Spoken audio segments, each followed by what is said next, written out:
first warning came long before anyone heard the engines. In the gray light before dawn, a German colonel stood at the edge of a forest road somewhere in Belgium, watching an endless line of captured American fuel trucks disappear into the mist. The smell of gasoline hung heavy in the freezing December air. Steel drums were stacked higher than a man. Fuel tankers stretched so far down the road that the last vehicles vanished into the fog. For the first time in months, German soldiers laughed. Drivers who had spent weeks rationing every drop slapped each other on the back. Tank crews, who had learned to fear empty fuel gauges more than enemy artillery, stared in disbelief at what looked like a miracle. It was everything they had prayed for. More than 50,000 gallons of American fuel had fallen into German hands. Officers called it a gift from fate. Staff maps were redrawn. New attack routes suddenly seemed possible. Engines that had been silent could roar back to life. Columns that should have stopped could continue toward their objective. In a war where fuel had become more valuable than ammunition, this single capture felt like a victory worth celebrating. But one man wasn't celebrating. The colonel walked slowly between the tankers, running a gloved hand across the cold metal of an American fuel drum. Instead of relief, he felt something else. Something that refused to leave him. Around him, exhausted soldiers saw salvation. He saw a question no one else was asking. If America could lose this much fuel, how much did it still have? The answer would haunt him for the rest of the war. Because what looked like Germany's greatest logistical prize would soon become undeniable proof that the Third Reich was fighting an enemy it could no longer hope to outproduce, outrun, or outlast. For years, military history has celebrated dramatic battles, daring offensives, and brilliant generals. Maps are filled with arrows pushing across Europe. Photographs capture tanks charging through snow-covered villages and infantry storming shattered towns. Victory is often measured in miles gained or cities captured. Yet history rarely pauses to ask a different question. What kept those armies moving in the first place? Behind every advancing tank stood thousands of gallons of fuel. Behind every bomber crossing the skies stood refineries, pipelines, truck convoys, mechanics, and factory workers scattered across continents. Every bullet fired, every bridge crossed, every mile advanced depended on a supply system so vast that most soldiers never saw it. And by the winter of 1944, that invisible war had become more important than every battlefield combined. The German High Command believed one final offensive could split the Allied armies, capture the port of Antwerp, and force Britain and the United States to negotiate. It was an audacious gamble, built on surprise, speed, and sheer determination. Commanders promised their men that once American fuel dumps were captured, the offensive would sustain itself. Every gallon seized from the enemy would carry German armor deeper into Allied territory. On paper, it was a masterpiece. On the ground, it depended on a single terrifying assumption: that the Allies could be starved before Germany ran dry. Few questioned the plan. After all, German forces had achieved impossible victories before. France had fallen in weeks. Entire Soviet armies had once collapsed beneath relentless armored assaults. Time and again, bold decisions had overturned impossible odds. Why should this be any different? Because this time, the battlefield itself had changed. What many German commanders failed to grasp was that they were no longer fighting the same America they had underestimated years earlier. Across the Atlantic, factories operated day and night beneath glowing lights. Oil flowed from Texas, Oklahoma, and California in quantities almost impossible to imagine. Tankers crossed oceans without pause. New trucks rolled off assembly lines faster than the Axis could destroy them. Entire fuel depots could disappear and be replaced almost before the smoke had cleared. The colonel understood this in a single chilling moment. Standing beside those captured American fuel trucks, he began doing calculations in his head. How many convoys had delivered this fuel? How many more were already on the road? How many millions of gallons waited just beyond the horizon? The numbers refused to make sense. Not because they were too small, because they were unimaginably large. Within 24 hours, German armored columns would begin burning through the precious fuel they had just captured. Within days, desperate crews would once again search abandoned vehicles for a few remaining liters of gasoline. Within weeks, entire formations would grind to a halt as engines fell silent in the frozen forests of the Ardennes. And within months, Allied armies fueled by an industrial machine unlike anything the world had ever seen would cross the Rhine and carry the war into the heart of Germany itself. But none of that was visible yet. All anyone could see were rows of American fuel tankers standing beneath gray winter skies. To the young soldiers celebrating around them, they represented hope. To Berlin, they represented momentum. To newspaper headlines that would never know the full story, they represented German ingenuity. But to one experienced officer who had spent years watching supply reports grow thinner, trains arrive emptier, and fuel allocations shrink month after month, those trucks revealed something entirely different. They were not evidence of Germany's strength. They were evidence of America's abundance. That realization transformed a moment of triumph into something far more unsettling. Because in that frozen clearing, surrounded by more fuel than many German divisions had seen in months, the colonel understood a truth that strategy, courage, and battlefield brilliance could no longer overcome. Germany had not captured enough fuel to win the war. It had merely captured enough to understand why it never could. And the road leading away from those fuel trucks was about to carry Europe toward one of the most decisive and least understood lessons of the Second World War. The engines came alive just before first light. One after another, the deep rumble of German tanks echoed through the snow-covered Ardennes forest. Their exhaust drifted into the icy air as mechanics pulled away frozen canvas covers and drivers checked fuel gauges with nervous eyes. Every crew knew the same uncomfortable truth. They had enough gasoline to begin the offensive, but perhaps not enough to finish it. That uncertainty had shaped every order issued by the German High Command. Unlike earlier campaigns, this attack wasn't simply about breaking enemy lines. It was a race against an invisible clock, a clock measured not in hours, but in gallons. Far above the forests, thick clouds concealed the movement below. It was exactly the weather Germany had hoped for. Allied aircraft, which had dominated European skies for months, remained grounded by fog and snow. For the first time since Normandy, German commanders believed they possessed something resembling surprise. Across the front, American soldiers settled into what they believed would be another quiet winter morning. Many units stationed in the Ardennes were inexperienced replacements or exhausted veterans sent there to recover after months of fighting. The region was considered one of the safest sectors on the Western Front. Intelligence officers saw little reason to expect a major German attack through dense forests and narrow mountain roads during the harshest winter in years. The assumption felt reasonable. It was also dangerously wrong. At 5:30 in the morning on December 16, 1944, the silence shattered. Hundreds of German artillery pieces opened fire almost simultaneously. Shells crashed into American positions, ripping apart communication lines, ammunition dumps, and command posts.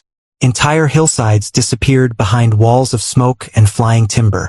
Telephone operators desperately tried reconnecting severed wires while officers struggled to determine whether this was merely a local assault or the beginning of something far larger. Within minutes, the answer arrived. German infantry emerged from the forests. Behind them came armored columns pushing west with astonishing speed. The Battle of the Bulge had begun. For the German soldiers advancing through the snow, this offensive represented more than another military operation. It was their final opportunity to change the course of the war. Many understood the odds.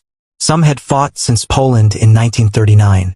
Others had survived France, the Balkans, North Africa, and the endless brutality of the Eastern Front. They had watched experienced friends disappear one campaign after another.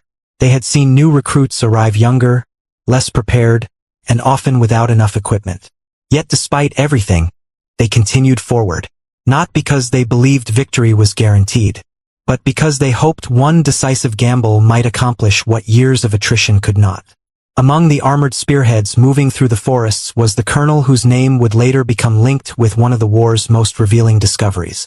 Unlike younger officers intoxicated by the excitement of the attack, he carried the caution of experience. His maps contained more than roads and objectives. They contained numbers, fuel consumption, truck capacity, expected losses, distance to American supply dumps. Every kilometer his unit advanced increased the danger that success itself could become a trap. A tank advancing rapidly burned more fuel than one sitting still. An unexpected detour could consume precious reserves.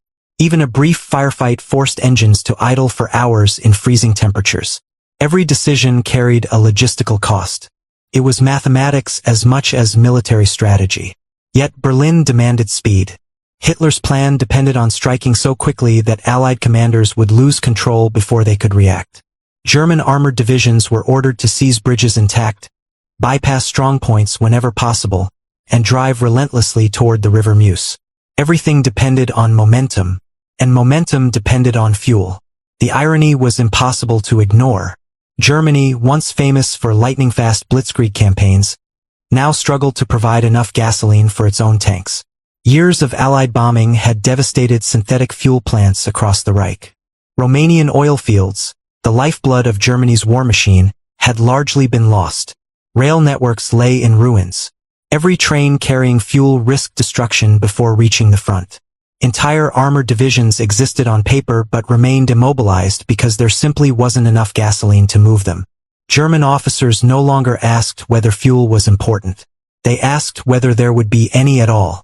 Meanwhile, only a few miles away, American logistics operated on a scale that seemed almost unimaginable. Roads stretching back toward France carried endless convoys of fuel trucks, ammunition carriers, ambulances, engineering vehicles, and food supplies. Drivers worked around the clock. Some traveled hundreds of miles without stopping. When one convoy reached its destination, another had already begun the journey behind it. Few frontline soldiers ever noticed. To them, fuel simply appeared when needed. They rarely considered the vast network required to deliver it. Pipelines crossed liberated France. Temporary fuel depots filled abandoned fields. Railroads unloaded thousands of tons every day. Tankers arrived from across the Atlantic with cargoes measured not in thousands of gallons, but in millions. It was an industrial rhythm that had become almost invisible because it functioned so efficiently. German intelligence knew the Allies possessed enormous resources. What they underestimated was the speed with which those resources could replace themselves. Destroy one depot, another opened farther west. Capture one convoy, two more were already approaching. Bomb one rail yard. Construction crews restored operations with astonishing speed. The colonel had witnessed this pattern before. Months earlier, during the Allied breakout from Normandy, German units repeatedly reported destroying American supply columns. Yet somehow the flow never seemed to stop. Every apparent victory was swallowed by another wave of trucks. At first, many dismissed it as exaggeration. Then came reconnaissance reports, photographs, captured documents. The evidence became impossible to deny. America wasn't simply supplying an army. It was supplying an entire continent. Still, during the opening days of the Ardennes offensive, hope remained alive. German forces punched deep into Allied lines. Several American units became isolated. Confusion spread through headquarters as conflicting reports arrived almost hourly. Road intersections changed hands repeatedly. Snow-covered villages echoed with gunfire. Signposts were deliberately altered by German commandos disguised as American soldiers, creating chaos behind the front. For a brief moment, it seemed the impossible might actually happen. Then came the discovery. Near one of the advancing routes, German scouts reported something extraordinary. An American fuel storage area had been abandoned in the confusion of the retreat. At first, headquarters assumed it contained only a few scattered barrels. But as reconnaissance continued, the scale became clearer. Rows of fuel trucks, storage tanks, thousands upon thousands of gallons of high-octane gasoline, enough to keep entire armored formations moving. Word spread rapidly through the advancing columns. Drivers smiled for the first time in weeks. Tank commanders calculated how much farther they could advance. Officers began revising operational maps almost immediately. The offensive suddenly appeared to have found its missing lifeline. When the colonel finally arrived, soldiers were already celebrating. Some posed beside captured American tankers. Others joked that the Americans had unknowingly supplied Germany's final offensive. Mechanics eagerly prepared hoses to transfer gasoline into waiting Panthers and Tigers. The atmosphere felt almost festive despite the distant sound of artillery rolling across the frozen hills. Yet amid the excitement, the colonel remained strangely silent. He walked slowly through the captured depot.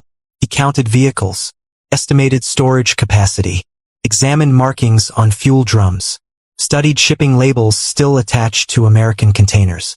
Then he noticed something almost everyone else ignored. Many of the trucks were nearly new. The tires showed little wear. Replacement parts were neatly packed alongside spare equipment. Even the containers themselves appeared almost disposable. It wasn't merely the amount of fuel that disturbed him. It was what surrounded it. An army confident enough to abandon tens of thousands of gallons in the middle of an offensive was an army that expected to replace it. That realization settled over him like the falling snow. His men saw treasure. He saw production. He saw factories operating beyond the reach of German bombers. He saw oil wells pumping without interruption. He saw thousands more trucks waiting across the Atlantic. For the first time since the offensive began, a quiet thought formed in his mind. Perhaps Germany had mistaken abundance for vulnerability. Perhaps the very size of America's supply system meant losses that seemed catastrophic to Germany were little more than temporary inconvenience to the Allies. He never spoke those words aloud. Instead, he issued practical orders. Refuel every available vehicle. Protect the depot. Move quickly before Allied aircraft returned. On the surface, nothing about his behavior appeared unusual. But those who served under him later remembered something different. The excitement visible in every other officer never reached his face. It was as though he had already seen an ending no one else could imagine. And before the next sunrise, the first signs would appear that the captured fuel, remarkable as it was, could never solve Germany's greatest problem. By nightfall, the celebration had faded into routine. The captured fuel was no longer a miracle. It had become another line on a logistics report. Mechanics worked beneath dim lanterns, transferring gasoline from American tankers into German Panthers, Tigers, half-tracks, and supply trucks. The smell of fuel mixed with diesel exhaust and wet pine as men labored in temperatures well below freezing. Every hose had to be watched carefully. Every gallon mattered. No one wasted a drop. For soldiers who had spent months counting every liter, the sight of overflowing tanks felt almost unreal. But fuel, the colonel knew, had one unforgiving characteristic. The moment it entered an engine, it immediately began disappearing. The next morning, German armored columns pushed deeper into Belgium. Snow muffled the sound of tracks as heavy vehicles rolled through villages that had scarcely recovered from the war's previous battles. Church bells remained silent. Civilians watched cautiously from broken windows, uncertain which army would occupy their streets by sunset. The offensive was still moving. Maps inside headquarters showed encouraging progress. Several Allied positions had collapsed. American commanders struggled to understand the scale of the assault. Roads were clogged with retreating vehicles, refugees, engineers, and military police attempting to restore order. For a brief moment, German commanders allowed themselves something they had not felt in a long time: confidence. Yet confidence can be dangerously deceptive. Every mile gained increased another problem that maps rarely showed. The farther the spearheads advanced, the longer their supply lines became. Behind the front, German truck drivers fought a battle few history books describe. The Ardennes was a nightmare for logistics. Its narrow roads twisted through steep valleys and dense forests. A single disabled truck could halt an entire convoy. Snowdrifts blocked mountain passes. Ice turned downhill roads into deadly slides for vehicles carrying thousands of gallons of gasoline. Drivers often traveled without headlights to avoid Allied reconnaissance. Engines overheated despite the freezing weather. Broken axles were repaired beside the road with frozen hands. A convoy delayed by only an hour could leave an armored division waiting for fuel before dawn. The colonel understood that the offensive was no longer advancing at the speed of tanks. It was advancing at the speed of trucks. And trucks were becoming slower every day. Then another report arrived. An advanced reconnaissance unit had located additional abandoned American supplies. Not just fuel, food, winter clothing, medical equipment, boxes of ammunition, fresh tires, entire repair workshops left behind during the chaotic Allied withdrawal. Some younger officers interpreted this as proof that the Americans were collapsing. "They're running," one captain reportedly said. "They're leaving everything behind." The word spread quickly. After years of retreat, German soldiers desperately wanted to believe them. Who wouldn't? The evidence seemed visible everywhere. abandoned vehicles, discarded rations, destroyed bridges, retreating enemy columns. It looked remarkably similar to victories Germany had achieved years earlier. But appearances can deceive. Far behind the American lines, another army was already moving. It wasn't carrying rifles. It wasn't manning tanks. It wasn't preparing artillery. It was driving trucks, thousands of them. While German commanders celebrated captured depots, Allied logisticians were calmly calculating replacements. Every gallon lost was entered into reports. Replacement shipments were rerouted. Reserve depots were opened. Fresh convoys departed within hours. The American system did not depend on a single warehouse. It depended on a network. Destroy one artery, the blood simply flowed through another. It was an industrial organism unlike anything Germany had ever faced. The colonel sensed this before most of his superiors. One evening, after reviewing fresh intelligence, he unfolded an American logistics map recovered from an abandoned command vehicle. At first glance, it resembled a spider's web. Roads connected to roads. Pipelines linked depots. Railways fed truck columns. Temporary fuel dumps stretched across liberated France like stepping stones leading all the way back to the Normandy beaches. He stared at it for several minutes. Not because it revealed troop positions. Because it revealed capacity. Each symbol represented more than storage. It represented replacement. For every depot the Germans captured, there were others. For every convoy destroyed, another departed. The map illustrated something no battlefield victory could erase. America wasn't winning because it possessed more fuel. America was winning because it could never stop producing it. That night, while many officers discussed tomorrow's objectives, the colonel quietly asked his logistics staff a different question. How long can we continue at this pace? The answer came after several calculations. If everything goes perfectly, pause, perhaps 4 days. If roads remained open, if trucks reached the front, if captured fuel remained usable, if Allied aircraft stayed grounded, if bridges survived. Too many ifs. Wars are rarely decided by perfect conditions.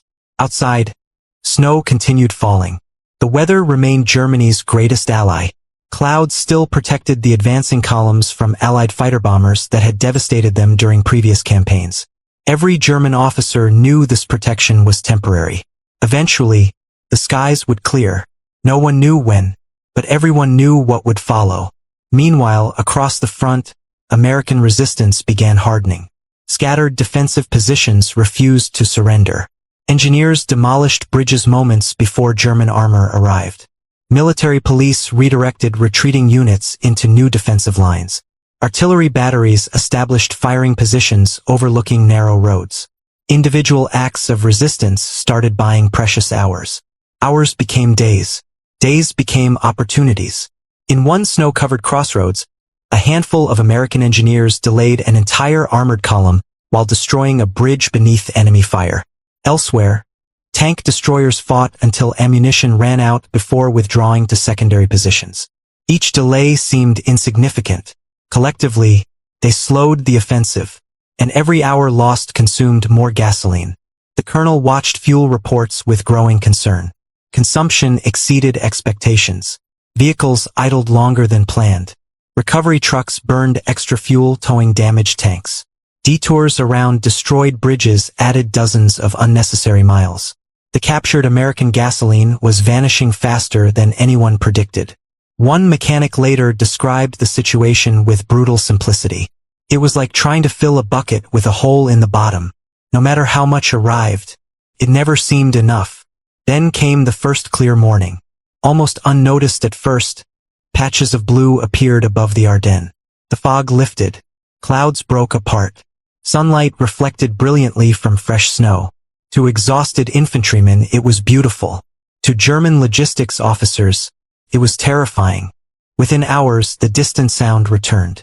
Aircraft, hundreds of them, Allied fighters and fighter bombers roared across the sky, hunting roads, bridges, fuel trucks, and anything that moved. Convoys that had traveled safely for days suddenly scattered into forests. Drivers abandoned burning vehicles. Fuel tankers exploded with tremendous force, sending black columns of smoke thousands of feet into the air. Entire supply routes disappeared beneath relentless air attacks. The colonel stood beside a roadside embankment watching one of his fuel convoys burn. Tankers exploded one after another. Months of precious gasoline vanished within minutes. No speech. No dramatic outburst. Only silence. Around him, officers hurried to reorganize surviving vehicles. Roads filled with wreckage. Traffic halted. Timetables collapsed. The offensive had not stopped because German soldiers lacked courage. It was slowing because its lifeblood was catching fire. And as another logistics report arrived that evening, the colonel realized an uncomfortable truth. The greatest enemy facing his army was no longer the American soldier. It was the impossible distance between Germany's empty fuel depots and America's endless supply. The next morning, the roads told a story that no battlefield report could hide. Burned-out fuel tankers lined the frozen highways like blackened skeletons. Craters filled with slush interrupted every major route. Horses pulled wagons around wrecked trucks because there was no room to pass. Engineers worked frantically to clear overturned vehicles while military police waved columns into narrow forest tracks that had never been intended for heavy armor. The offensive was still alive, but it was no longer moving with confidence. It was struggling forward 1 mile at a time. Inside the German command network, radio operators passed increasingly urgent messages between headquarters. Need immediate fuel. Convoy delayed. Bridge destroyed. Request priority resupply. Each message sounded isolated.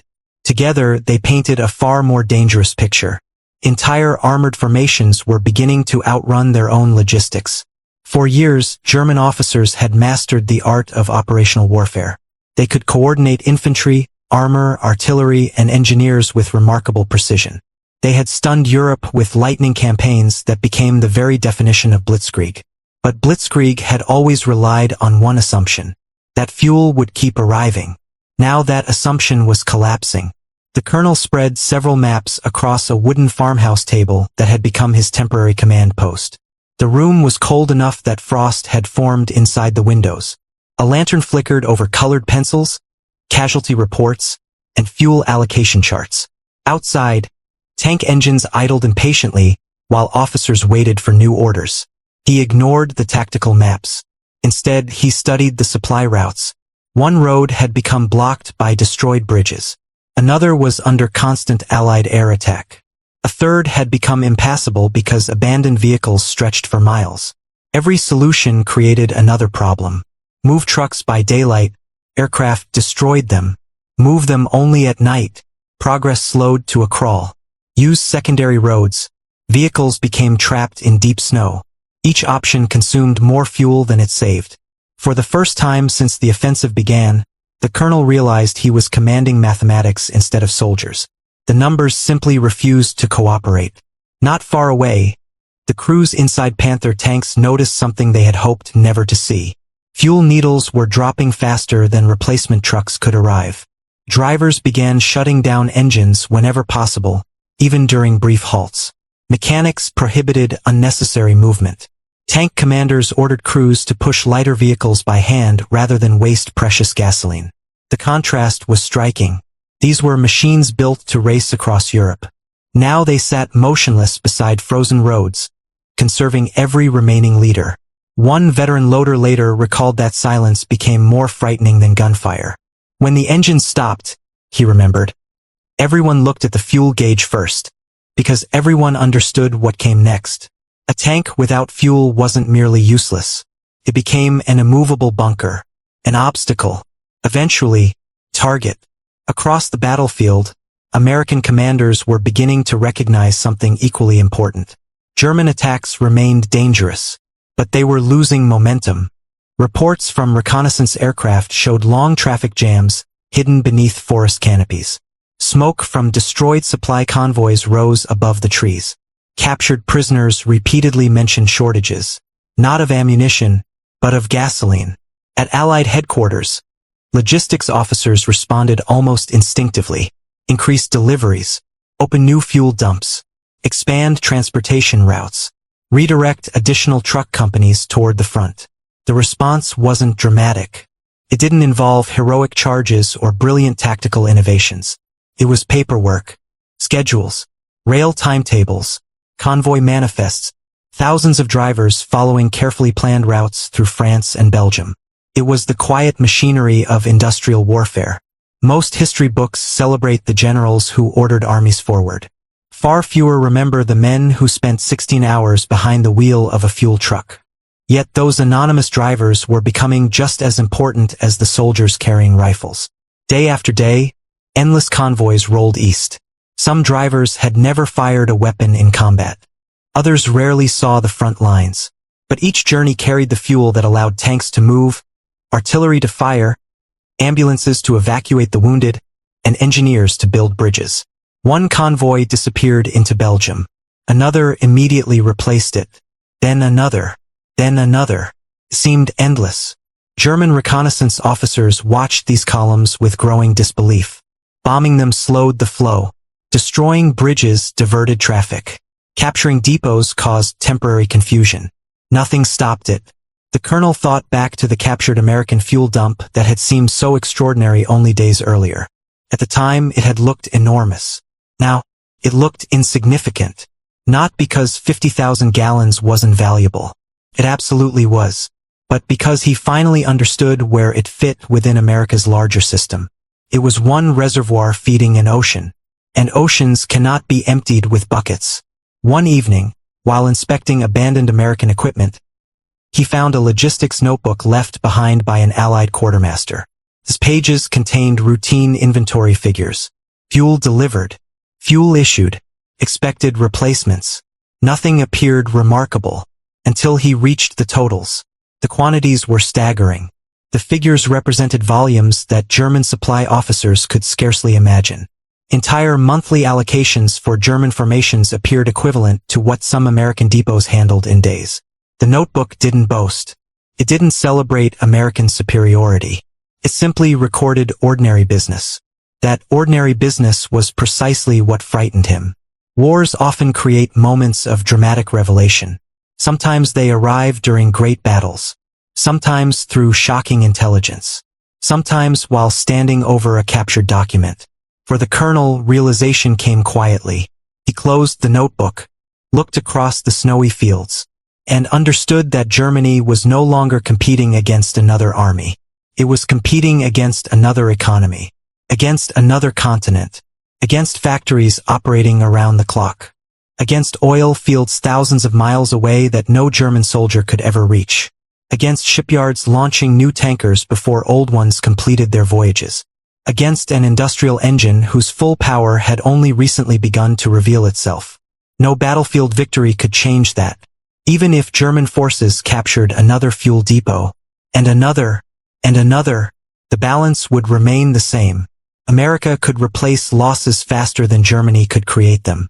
It was a race with unequal starting points. As January approached, the offensive continued to weaken. German attacks became smaller. Objectives were reduced. Units that had once advanced confidently now fought simply to avoid encirclement. The fuel that had promised victory was nearly gone. Many tanks were abandoned by their own crews after their engines fell silent. Some were destroyed to prevent capture. Others remained beside frozen roads until Allied soldiers passed them weeks later. Their armor was intact. Their guns were loaded. Their crews had not been defeated by superior firepower. They had simply run out of gasoline. Years later, veterans on both sides would remember the Battle of the Bulge for its bitter cold, brutal fighting, and extraordinary courage. But hidden beneath every dramatic story was another battle that few civilians ever witnessed. A battle fought with pipelines instead of rifles, with truck convoys instead of cavalry, with refinery output instead of battlefield speeches. It was a contest measured not by territory, but by endurance. The German colonel never forgot the day he stood among those captured American fuel trucks. Others remembered it as a triumph. He remembered it as the moment the illusion disappeared. Because in that sea of gasoline, he had seen something far larger than a temporary victory. He had seen the future of the war. And as Allied forces prepared to launch the counteroffensive that would drive Germany back across the Ardennes, one final question remained unanswered. If logistics can continue, military academies across the world continue to teach this principle, not because of abstract theory, but because history demonstrated it with brutal clarity during the winter of 1944. The Ardennes became one of the greatest examples of a simple truth. An army moves only as far as its supplies allow. That lesson reshaped military planning after the war. Supply chains became strategic weapons. Fuel security became a national priority. Engineers, transportation specialists, and industrial planners gained a place beside battlefield commanders in determining military success. Future conflicts, from Korea to the Persian Gulf, would prove again and again that wars are sustained not only by soldiers at the front, but by millions of people working far behind it. Factories, railroads, ports, pipelines, convoys, refineries. The invisible machinery of war had finally become impossible to ignore. Looking back today, it is tempting to imagine that Germany's defeat became inevitable only when Allied armies entered its cities. But history rarely changes in a single dramatic moment. Sometimes it changes quietly. Sometimes it changes when a commander studies a logistics report. Sometimes it changes beside a road lined with fuel trucks. The colonel never needed to see Berlin surrounded to understand what lay ahead. He had already seen the evidence. Not in the strength of the American army, but in its ability to recover, to replace, to continue. That was the true significance of those 50,000 gallons. To many soldiers, they represented abundance. To him, they represented proportion. If the Allies could lose that much fuel, without changing the outcome of the campaign, then the scale of their resources was beyond anything Germany could hope to overcome. It was no longer a contest of bravery. It was a contest of capacity. And capacity had become destiny.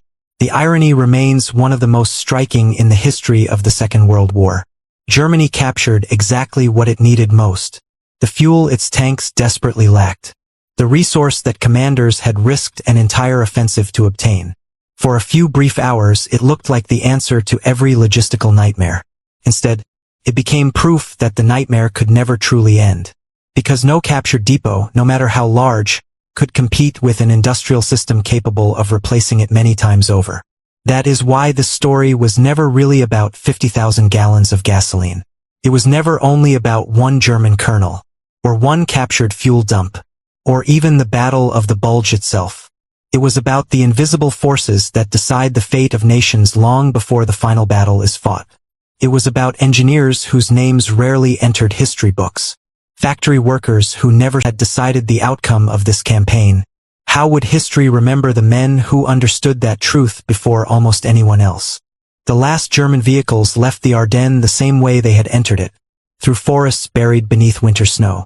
But nothing about the retreat resembled the confidence of those first days. The roads that had once carried armored spearheads toward the River Meuse were now crowded with exhausted columns moving in the opposite direction. Trucks without fuel were abandoned where they stopped. Tanks that crews had fought desperately to protect were destroyed by their own engineers to keep them from falling into Allied hands. Horses once again pulled artillery through frozen mud because engines could no longer be trusted to complete the journey. For many soldiers, the offensive had ended not with a decisive battle, but with silence. The silence of engines that would never start again. The silence of radios waiting for supplies that would never arrive. The silence of men who finally understood that courage alone could no longer change the course of the war. The German colonel who had stood among 50,000 gallons of captured American fuel returned from the Ardennes carrying no great trophy. No medal marked the moment he realized what that fuel truly represented. No official report recorded the thoughts that crossed his mind as he studied the endless rows of American tankers. History remembers victories. It rarely remembers realizations. Yet some realizations shape history just as profoundly as battles. Because long before Berlin fell, long before Allied soldiers crossed the Rhine, long before the final surrender documents were signed, some officers had already recognized an uncomfortable truth. Germany had not simply been outnumbered. It had been outproduced. For the ordinary German soldier, that realization came slowly. Many had entered the Ardennes believing they were participating in one last decisive gamble that might force the Western Allies into negotiations. Instead, they watched their divisions shrink with every passing week. Fuel became scarcer. Replacement vehicles became rarer. Experienced crews disappeared faster than they could be replaced. Entire formations that had once terrified Europe became shadows of their former strength. The psychological toll was immense. Hope gave way to endurance. Endurance gave way to resignation. Yet they continued fighting not because victory seemed likely, but because soldiers rarely have the luxury of choosing the wars they inherit. Across the Allied lines, the lessons were equally profound. American logisticians received little public recognition. Their names rarely appeared in newspapers. Few civilians celebrated the engineers who repaired bridges overnight or the truck drivers who crossed icy roads without sleep. There were no dramatic photographs of pipeline planners or quartermasters calculating fuel allocations beneath dim lamps. But every successful offensive depended on them. Every liberated town, every advancing tank, every aircraft that took to the skies. Behind each visible victory stood thousands of invisible decisions made far from the battlefield. The Battle of the Bulge reinforced a lesson that modern militaries still study today. Tactics may win battles. Leadership may inspire armies. Technology may change how wars are fought. But logistics determines how long they saw the front. Truck drivers who crossed continents without recognition. Oil workers drilling thousands of miles from the battlefield. Railway crews repairing bomb tracks before dawn. Millions of ordinary people whose combined efforts became more powerful than any single army. When we think of the Second World War, we often picture charging tanks, fighter aircraft, and dramatic battlefield victories. Yet beneath every one of those images flowed something less glamorous, but infinitely more decisive. Fuel. Not merely the liquid inside a tank, but the entire system required to deliver it. The roads, the pipelines, the refineries, the ships, the factories, the people. That was the true battlefield. And in that battlefield, Germany had already lost. So when that German colonel stood among 50,000 gallons of captured American fuel, he wasn't looking at victory.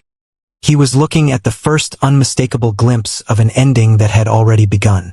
Because in war, the loudest explosions may capture history's attention, but it is often the quiet arithmetic of supply that decides who will still be standing when the guns finally fall silent.